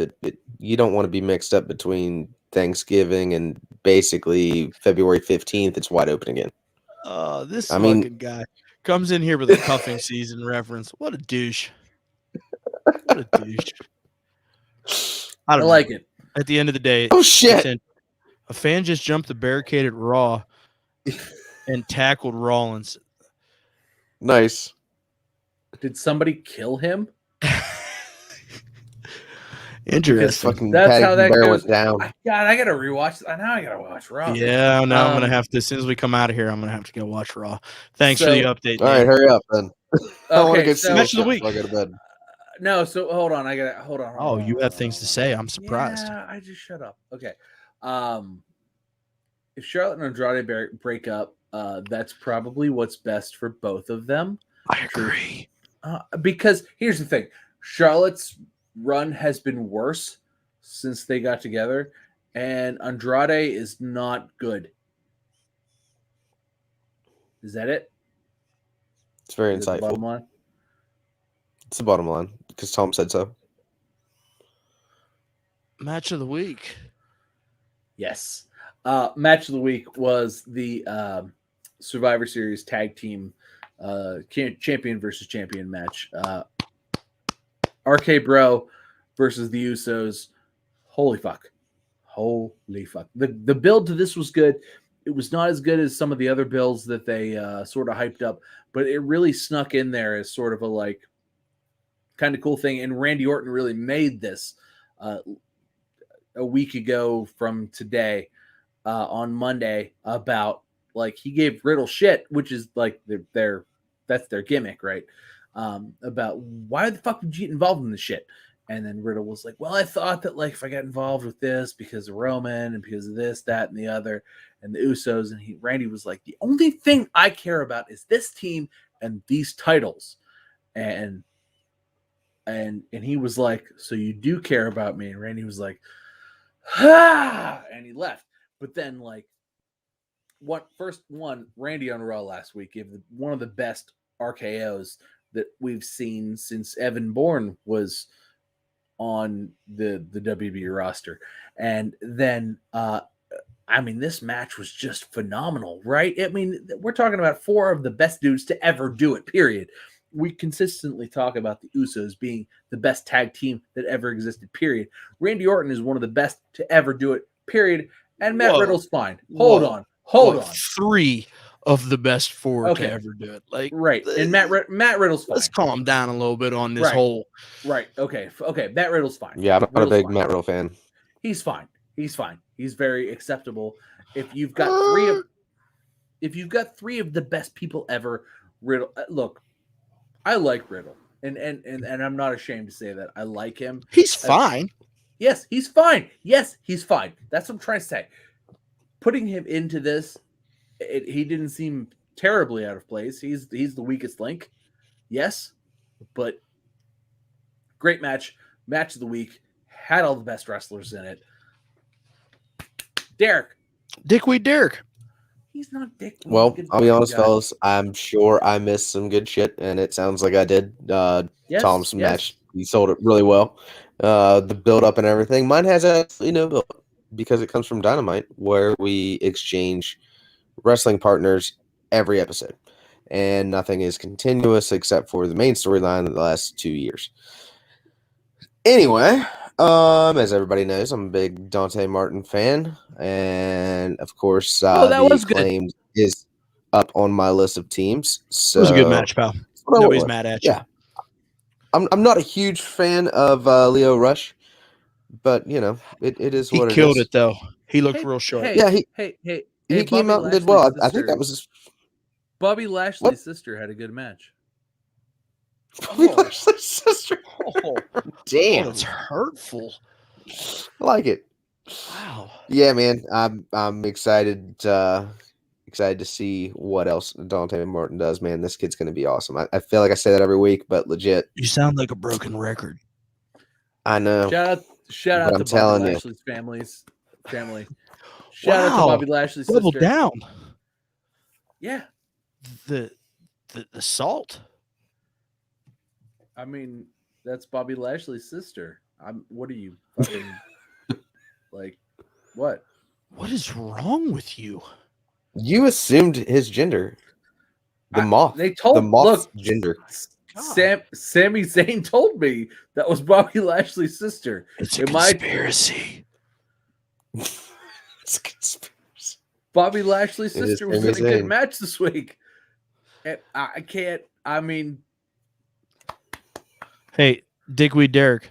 Patrick Martin says, yes, all Martins are legendary. So looks like Big Pat enjoyed the match too. Not even the crowd audiences. They don't even know you. My match of the week. Okay.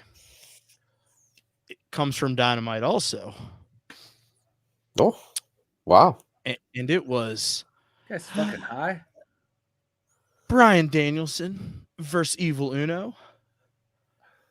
He did beat the shit out of Evil Uno. It was he fucked Evil Uno up, pal. He did. Fucked him up. Like, I'm not like the fact that you picked that. I'm not like I was first like, what the fuck, you motherfucker? Like I was about to like be mean to you, but then I was like, you know what? He beat the shit. He really kicked his ass. He fucked him up now. Like Evil Uno left was like, damn, did you have to go that hard? Fuck, that hurt. Ouch. It was good, man. It was real good.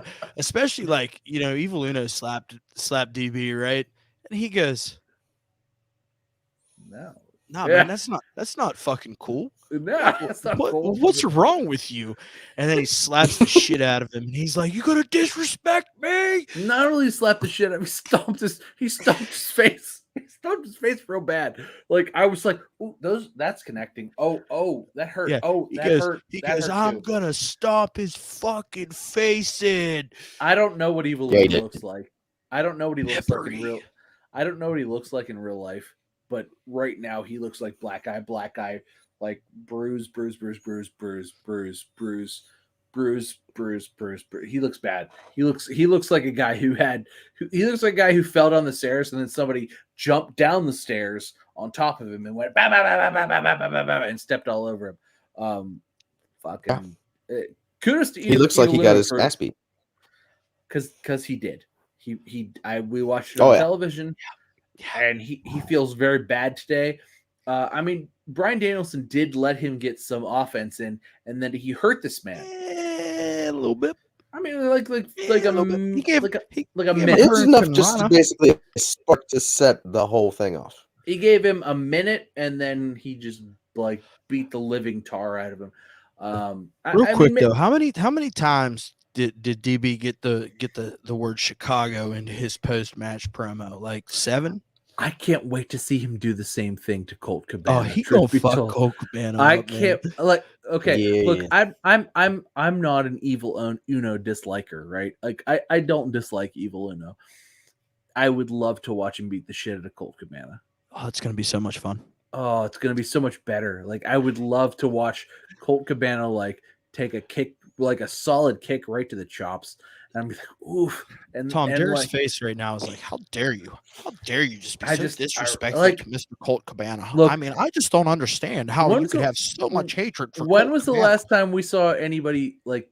When is Colt Cabana's been with like AEW for like 2 years now? Like, why does your face look so fucking stupid? And when has Colt Cabana wrestled on Dynamite or Rampage where he's not like a lumberjack or just a guy outside going? Not since Brody Lee passed away. All right. Yeah, I was gonna say definitely not on Rampage. So yeah, How would you Had to know? have You been don't watch Dynamite. wrestling. You don't even have time to take a shit and Derek doesn't scroll watch wrestling. Facebook. I mean, I'm just sorry. I mean, It happens. sorry, Derek Sorry. Derek doesn't watch wrestling. sorry. Stop making I, fun I of him. don't. Leave him No, alone. I don't watch wrestling. Leave I him just alone. Leave him alone. He doesn't watch wrestling. Hey, Leave him Tom, alone. Tom. You know what Leave him Derek looks like alone. right now? You know what Derek looks like right now? He looks like the guy that What? fixed Joe Janela's car. Looks exactly like him. A handsome version of the guy who fixed Joey Janela's car. A handsome. Tom's so version. And nice. He's just a little guy. Look, I'm sure the guy that fixed Joey Janela's car was very nice. He had less teeth than Derek. Very nice, very evil. Is that it? Are we done? Wait, no. Derek has to. Wait, Derek, did you watch? No, I wrestling? went. I did stuff. Yeah, he I, went- I I talked. always to Oh, we're feel people done. and- Let's get Yeah. shut it off. Shut it off. Hit the Well, button. I Shut gotta it do the off. thing, bud. Shut before it we off. Shut it Do off. the- All right, the shut thing. it off. I gotta do the thing. Hey, listen. So really, we appreciate you guys hanging out. If you're here, please hit the like button. Listen, if you catch us on a replay, comment. Let us know that you're watching it on a replay because we appreciate it. We see you guys coming through. It's awesome. Thank you so much. We appreciate all the support. Patrick Martin, friend of the show, appreciate you as always. Please have a safe flight tomorrow. I appreciate you. Dan from the Deathless Dogs, thanks for coming, hanging out. We'll catch you here, I'm sure, tomorrow night on Cheech's thing. Hey, man. Good show. I always like getting the chance to come in here and hang out with you guys. Drink some whiskey, shooting the shit, making fun of Derek because he's got a stupid looking fucking face.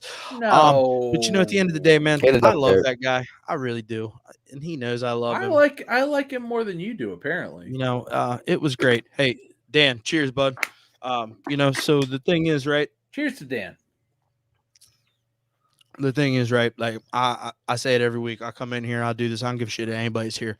It's just nice to get to hang out with my two friends and talk about some things that we really enjoy together. And I appreciate that relationship that When the we three have of time us for have. Sometimes we don't have time to watch it because we don't really. Here, I'm watch. actually trying to be a nice guy, and you just got to go and fuck it up. It's fun. What's your fucking problem? I know. Like, what's your fucking problem? Anyways, check us out over on social media, both Twitter and Instagram at @1_fall. That's ONE. If you're watching us on YouTube, you know that we exist. Please like, comment, and subscribe. We will interact with you, especially Tom. Tom gets a little salty, little salty, right? That's not true. I just want interaction. Look, I'll be like, okay, why? Look, I have children that are like 8, so it's like, why? Okay, what about this? And we follow the sacred doctrine of you said here in this household. Yeah. So if you said. Anyway. Hey, Patrick Martin coming through. Did Derek put his hair over his cap to look sexy, or is that natural? No, Pat. Sexy. Derek's just dumb. No. He's sexy. I didn't even realize it happened. Thank you for noticing, Pat. It's very sweet of you. He's just dumb. Hey, No, sexy. Pat, I'm He's not Grandmaster gonna put our conversation on blast here, but I can't wait for that day to come here real soon. I'll talk to you later, right? So with all that being said, thanks for hanging out. It's all love. We'll catch you next week. One Fall WrestleCast. Hey, spay and neuter your pets. What the fuck? Bye, guys.